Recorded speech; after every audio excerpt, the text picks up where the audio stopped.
প্রাণ কবিতার মধ্যে রবীন্দ্রনাথ মূলত তিনটি বিষয় আমাদের কাছে উপস্থাপন করেছেন। ওকে, প্রাণ কবিতাটার মধ্যে রবীন্দ্রনাথ মাত্র তিনটি বিষয় আমাদের কাছে উপস্থাপন করেছেন।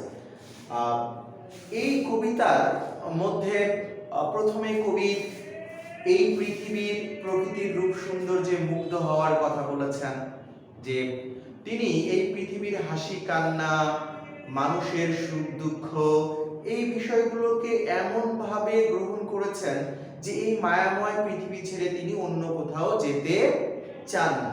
তো এরকম যদি কোথাও উদ্দীপকের যদি পৃথিবীর রূপ সৌন্দর্যের বিষয়গুলো থাকে, তাহলে সেক্ষেত্রে আমরা এই কথাটা বলতে পারি যে পৃথিবীর রূপ সৌন্দর্যে মুগ্ধ হওয়ার দিকটি সাদৃশ্যপূর্ণ, বা বলতে পারি পৃথিবীর রূপ সৌন্দর্যে মুগ্ধ হয়ে কবি মৃত্যুবরণ করতে চান না।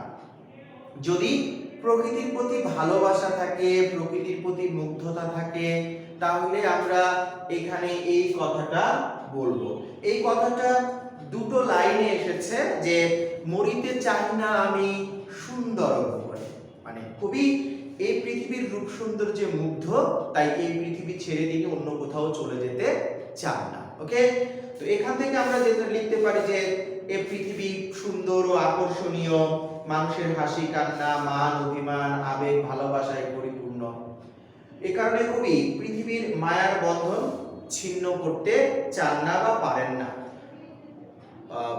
এই মায়াময় পৃথিবী ছেড়ে অন্য কোনো কিছুর আহ্বানে প্রলুব্ধ হয়ে তিনি এই পৃথিবী ছেড়ে চলে যেতে চান না।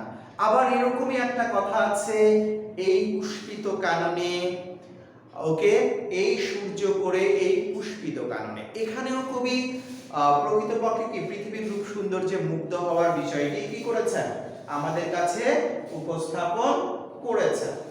যে কবি বলতেছেন যে এই পুষ্প করে, মানে এই যে সূর্যের আপন হাতে সজ্জিত আলোকিত এই পৃথিবী, যেটি তিনি উপমা হিসেবে ব্যবহার করেছেন কি তোমার পুষ্পিত কানন বা ফুলের বাগান হিসেবে এই পৃথিবীকে তিনি তুলে ধরেছেন। তাহলে এই দুটো চরণে আমরা লক্ষ্য করছি যে কবি একদম স্পেসিফিক ভাবে সুনির্দিষ্ট ভাবে পৃথিবীর রূপ সৌন্দর্যে মুগ্ধতার বিষয়টা কবি তুলে ধরেছেন। ওকে, এর পরের অংশটায় আমরা পাচ্ছি যে কবি বলছেন আরেকটা বিষয় রয়েছে যে পৃথিবীতে জন্ম মৃত্যু চির প্রবাহমান। ওকে, কবি বাস্তবতাকে মেনে নিচ্ছেন যে এই পৃথিবীতে তার জন্ম আছে, তার মৃত্যু হবে, কবিও কি ব্যক্তি জীবনে মৃত্যু হবে, কিন্তু কবি এই পৃথিবীর মায়াময় পৃথিবী থেকে তিনি মৃত্যুবরণ করতে চান না, কিন্তু শারীরিক মৃত্যু তার হবে। তাই কবি তার কি বলো তার সৃষ্টিকর্মের মধ্য দিয়ে কি এই পৃথিবীতে বেঁচে থাকতে চেয়েছেন। কবি মৃত্যুবরণ করতে চান না এই প্রকৃতির পৃথিবী থেকে, এই রূপ সৌন্দর্যের পৃথিবী থেকে, কিন্তু মৃত্যু তার হবে, এই সত্য কবি জানেন। ওকে, এই জন্যই কবি এই কথাটাও, এই সত্যটাকেও মেনে নিয়েছেন। তো এই লাইনটা আছে আমাদের কোথায়, এই লাইনটা আমরা যদি খুঁজি তাহলে আমরা এই লাইনের অংশটা পাবো যে ধরায় প্রাণের খেলা চিরতরঙ্গিত। ধরা পৃথিবীতে প্রাণের খেলা, জন্ম মৃত্যু চিরতরঙ্গিত, মানে সবসময় কি প্রবাহমান। তো এই লাইনটার মাধ্যমে কবি আমাদের এই পৃথিবীতে যে জন্ম মৃত্যু চির প্রবাহমান সেই দার্শনিক সত্যটা উপস্থাপন করেছেন। আচ্ছা, তো পৃথিবীতে দেখো, পৃথিবীর আদিকাল থেকে বর্তমান সময় পর্যন্ত জন্ম এবং মৃত্যু প্রবাহমান রয়েছে। প্রাণের এই প্রবাহ পৃথিবীতে একমাত্র সত্য। কবিও মৃত্যুবরণ করবেন, মৃত্যুর কাছে তাকে পরাজিত হয়ে চলে যেতে হবে।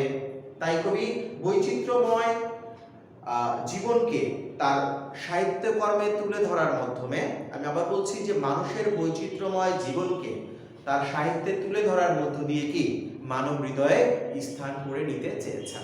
তাহলে আমাদের যদি জন্ম মৃত্যু স্বাভাবিকভাবে মেনে নেওয়ার কথা বলে, দুঃখ কষ্টের মধ্য হলেও, শোক হলেও, উদ্দীপকে যদি কেউ মারা গেল এটা নিয়ে প্রচন্ড শোক হচ্ছে, এই হচ্ছে, বাস্তবতাকে মেনে নিচ্ছে, আবার কি অনেকে এরকম কিছু বলতেছে, এরকম জন্ম মৃত্যু উভয় বিষয়ে যদি থাকে, সেক্ষেত্রে আপনারা বলতে পারেন যে পৃথিবীতে জন্ম এবং মৃত্যু চিরপ্রবাহমান, সেই সত্যকেই এখানে তুলে ধরা হয়েছে, বা আপনারা এটাও বলতে পারেন এই দিকটি তুলে ধরা হয়েছে।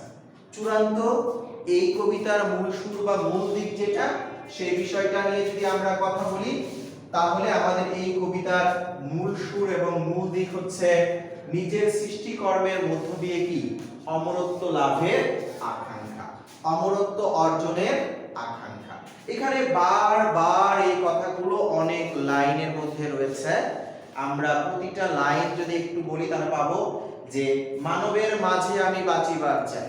কবি এই মানুষের মাঝে কি করতে চান? জীবন্ত মানুষের মধ্যে বেঁচে থাকতে চান। কবি জানেন যে দৈহিকভাবে তিনি মারা যাবেন, কিন্তু এই প্রকৃতিতে প্রাণের খেলা কখনোই কি শেষ হবে না। তাই জীবন্ত হৃদয় মাঝে যদি তিনি স্থান করে নিতে পারেন, তাহলে কি তিনি অনন্তকাল ধরে মানুষের মধ্যে বেঁচে থাকতে